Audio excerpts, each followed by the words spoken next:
So welcome to day 2 of Directions EMEA 2022 in Hamburg.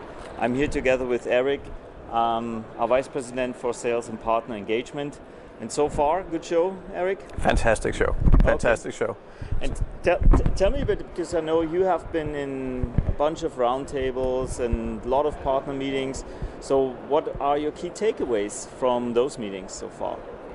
So overall, this is the biggest event ever. Almost 3,000 people.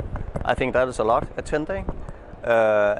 Before I go into the answering your question very deeply, I really feel Microsoft much more than I have done in the past. So more people, they have their own booth, they're leaving their business card, so to speak, and they are really open and honest, I think, at our roundtables. Yeah. And great roundtables. I think we have, at least I have attended. Yeah. And I really feel that Microsoft wants to take in and learn and actually try to fix it.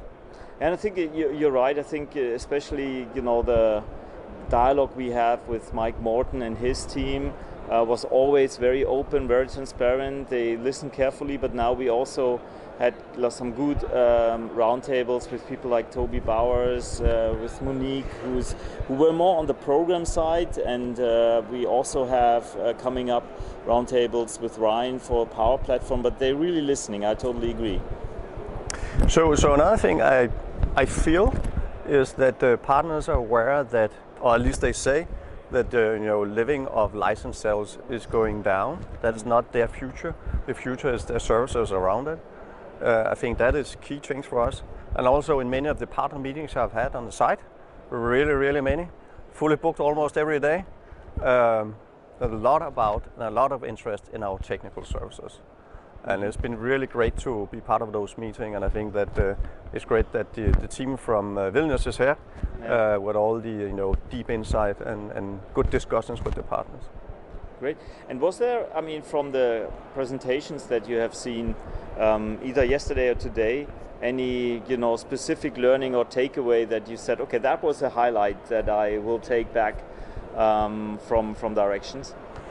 I feel that BC is obviously king here.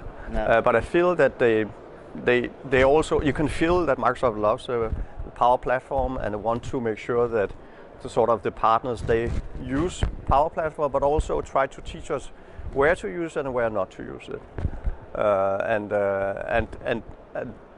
And I feel that is a little more precise than what they have done in the past, where they more have said, you can use Power Platform for everything. I think they're a little more precise now and guiding us and saying, you shouldn't use a Power Platform where BC core functionality exists, or if you can do it easily with BC.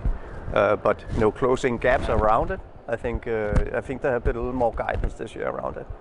Even though I would say there's even more guidance to be given. So we had a good roundtable also with the other indirect CSP providers and then Microsoft, and one of the topics was there's an overlap in some cases where you wonder, should I use now Business Central and extend functionality there? Should I use Dynamics 365 Sales or Power Platform? And I think, as you said, the overall advice is always like, if there is an app like BC, like Dynamics 365 Sales, use the app. Only in case it doesn't work with the app, use Power Platform, and if Power Platform doesn't use, then go to Visual C or whatever programming platform you use. But but I think they can get even clearer in those use case scenarios, because I think that helps our partners to then also understand when they should use Power Platform, when they should really use Dynamics 365 Sales, and of course BC. I think that's where the starting point is for most of our partners anyway.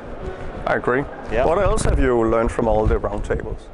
Well, I think from the roundtables, what I see is that the partners and Microsoft is more open to invest now in high volume programs. I think that will be coming a center of focus also from the channel incentives, or continuous focus, that Microsoft wants to invest money in customer acquisition and customer success. So I think many of our partners should probably think through what they can do to accelerate their implementation so that they get a higher speed in taking in more customers. I think the high volume program that Microsoft is offering to partners, and we had that in our newsletter, is a great starting point for that. But to basically think through, okay, how can I accelerate and get more frequency in terms of customer acquisition will pay off, because that's certainly where Microsoft wants to head. That's certainly one of the key areas. Great, so with that, this was day 2 from Directions. So tonight we're going to have hopefully a great party. They promised that they will not run out of beer this time, so we're going to test that. Yeah. And then we're going to be back tomorrow with day 3 from Directions in Hamburg. See you then. Thank you. Thank you, Erik.